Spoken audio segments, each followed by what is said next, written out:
성경을 읽다 보면 가끔씩 이게 도대체 무슨 뜻이지? 하고 머리를 갸우뚱하게 만드는 구절들이 있죠. 오늘 우리가 다룰 구절은 그중에서도 정말 충격적이라고 할 수 있는데요. 원어의 샘, 윤영문 목사님의 설교를 통해서 이 구절을 한번 깊이 파헤쳐 보겠습니다. 수많은 오해를 낳았던 이 말씀이 원어의 진짜 의미를 만났을 때 어떻게 완전히 새롭게 해석되는지 지금부터 함께 확인해 보시죠. 바로 이 구절입니다. 그 날에는 아이벤 자들과 젖먹이는 자들에게 화가 있으리로다. 와, 처음 들으면 정말 섬뜩하지 않나요?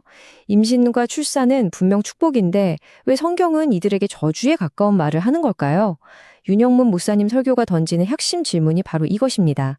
이 말씀의 진짜 의미는 대체 뭘까요? 이 구절을 잘못 이해했을 때의 결과는요, 정말 끔찍합니다. 윤영목 목사님 설교에 따르면 이 말씀을 글자 그대로 믿고 뱃속의 아이를 지우거나 갓 태어난 아기를 버리는 그런 비극적인 일들이 실제로 있었다고 해요. 성경을 그냥 표면적으로만 읽는 게 얼마나 위험할 수 있는지를 보여주는 거죠. 바로 이 지점에서 윤 목사님은 강조합니다. 원문의 정확한 뜻을 아는 게 왜 그토록 중요한지를요. 자, 그럼 설교의 첫 번째 핵심 주장으로 한번 들어가 보겠습니다. 여기서 말하는 아이벤자들이요, 실제 임산부가 아니라 특정 유형의 영적 지도자를 가리키는 비유라는 겁니다. 문영문 목사님은 이 비유를 풀기 위해 성경의 또 다른 상징, 바로 알곡과 결을 가져옵니다. 결을 잉태한다는 건요, 겉보기엔 신자 같은데 그 안에 진짜 생명이 없는 말 그대로 껍데기만 있는 사람들을 만들어내는 걸 의미한다고 해요. 여기 보시는 것처럼 알곡이 생명을 품은 진짜 신자라면 겨나 짚은 바람 불면 휙 날아가 버리는 껍데기에 불과하다는 거죠. 이런 해석이 그냥 나온 게 아닙니다. 성경의 다른 구절들이 이걸 뒷받침해주고 있어요. 윤 목사님 설교는 이사야서와 시편을 인용하면서 성경 전체에서 겨와 짚이 꾸준하게 심판받을 악인들을 상징하는 비유로 쓰였다는 걸 보여줍니다. 그러니까 이건 단순한 추측이 아니라 성경에 아주 깊이 뿌리내린 해석인 셈이죠. 그럼 도대체 뭘 어떻게 가르치면 이렇게 속이 텅 빈 겨 같은 신자들이 만들어질까요? 설교에서는 바로 이런 것들을 지적합니다. 하나님의 지혜가 아니라 인간의 지혜를 가르치는 것. 또 회개나 십자가 같은 건 쏙 빼놓고 사람들이 듣기 좋아하는 말만 해주는 거죠. 바로 이런 가르침을 주는 지도자들에게 화가 있다고 성경이 경고하는 겁니다. 자, 이제 9절의 후반부, 젖 먹이는 자들의 의미를 살펴볼 차례입니다. 이 부분에 대한 윤영문 목사님의 해석은 우리를 한층 더 깊은 차원으로 이끌어주는데요. 여기서도 진짜 열쇠는 바로 번역 뒤에 숨겨진 원어의 진짜 의미를 찾아내는 겁니다. 성경은 갓난아기처럼 순전하고 신령한 젖을 사모하라고 하거든요. 그럼 여기서 말하는 이 순전한 젖이라는 게 대체 뭘까요? 이 질문의 답을 찾기 위해서 윤영문 목사님의 설교는 우리를 성경 원문, 그 원래의 언어로 데려갑니다. 바로 이 단어들입니다. 우리가 보는 한글 번역으로는 이 깊은 뜻을 다 알 수가 없어요. 정확한 의미를 찾기 위해 설교는 원어인 헬라어 본문으로 직접 들어갑니다. 바로 이래서 원어 성경을 봐야만 진짜 의미를 알 수 있다는 겁니다. 로기콘 아돌론 갈라. 설교에 따르면 로기콘은 말씀에 속한 영적인이라는 뜻이고요. 아돌론은 속임수가 없는, 섞이지 않은 이라는 뜻입니다.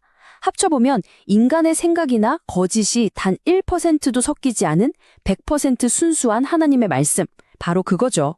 원어를 보니까 순전한 젖의 의미가 정말 강력하게 다가오지 않나요? 그래서 핵심은 바로 이거예요. 세상에는 두 종류의 영적인 젖이 있다는 겁니다. 하나는 우리를 구원으로 이끄는 진짜 순수한 하나님의 말씀이고요. 다른 하나는 온갖 인간적인 생각과 거짓말로 오염돼서 사람들을 결국 잘못된 길로 이끄는 가짜 복음이라는 거죠. 근데 이상하죠? 젖을 먹이는 게 왜 화가 될까요? 설교에 따르면요, 문제는 젖을 먹이는 것 자체가 아니에요. 신자들을 영원히 젖만 먹는 영적 아기 상태에 머물게 하는 것, 바로 그게 문제라는 겁니다. 윤영문 목사님의 설교는 신앙의 두 단계를 이렇게 비교해요. 젖은 말씀의 기초 단계, 초보적인 원리입니다. 물론 필요하죠. 하지만 평생 거기에 머물러 있는 게 문제라는 거예요. 설교는 젖만 먹으면 시기나 분쟁에 빠지기 쉽지만 더 깊은 말씀인 단단한 음식으로 나아가야만 비로소 선과 악을 분별하는 어른이 될 수 있다고 강조합니다. 이게 바로 설교가 제시하는 영적 성장의 로드맵입니다. 순수한 말씀의 젖으로 시작해서 거기에 안주하지 않고 계속 자라나서 단단한 음식을 소화하고 마침내 모든 것을 분별할 수 있는 성숙한 신앙으로 나아가는 것. 이게 바로 하나님이 우리에게 원하시는 길이라는 거죠. 그리고 이게 왜 그렇게 중요하냐면요. 영적 아기 상태에 머무르는 건 정말 위험하기 때문입니다. 윤 목사님 설교는 마치 아담과 하와가 뱀의 말을 분별하지 못해서 유혹에 넘어갔던 것처럼 성장하지 못한 신자는 거짓 선지자들의 속임수에 너무나 쉽게 넘어가고 결국 영적인 싸움에서 질 수밖에 없다고 경고하고 있습니다. 자, 이제 윤영문 목사님 설교의 핵심 메시지를 한번 정리해 보겠습니다.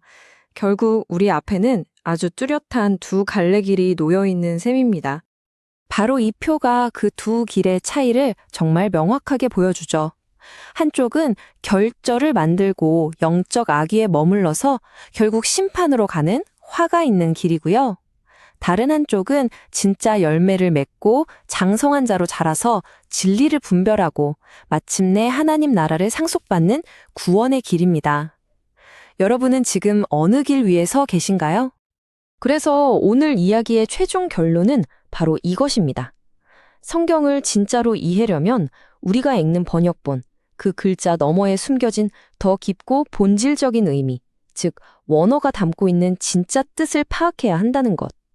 이게 바로 윤영문 목사님 설교의 핵심이고 오늘 우리가 함께 나눈 내용의 가장 중요한 교훈이라고 할 수 있겠습니다.